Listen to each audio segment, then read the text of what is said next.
এসব এই চোর শেষরেরা তার কোনো মূল্য দেয় না, মূল্য বোঝে না।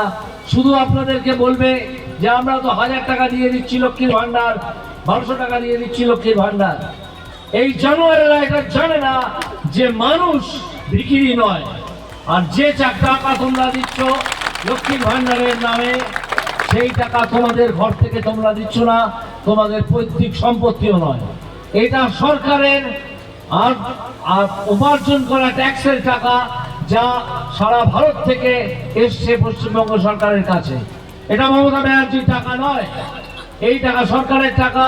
সরকারের টাকা যাচ্ছে সরকারের যারা ভোক্তা, অর্থাৎ মানুষজন যারা আছেন বিভিন্ন সংসারে, তাদের হাতে। তোমরা এর জন্য কোনো কৃতিত্ব দাবি করতে পারো না। অভিজিৎ গঙ্গোপাধ্যায় সবে সবে বিজেপিতে যোগ দিয়েছেন, তো তাহলে ওনাকে একটু প্রমাণ করতে হবে যে কুকথায় উনিও খুব পারদর্শী। আরে লক্ষ্মীর ভান্ডারকে প্রথমে তো অপমান করছিল বিজেপি, তারপরে তো লক্ষ্মীর ভান্ডার নকল করা শুরু হলো সারা দেশ জুড়ে। তো যদি লক্ষ্মীর ভান্ডার, মমতা বন্দ্যোপাধ্যায় একবারও তো বলেননি তার নিজের সম্পত্তি। তিনি বলেছেন বাংলার টাকা, সেটাকে কত সুষ্ঠুভাবে ব্যবহার করা যায়।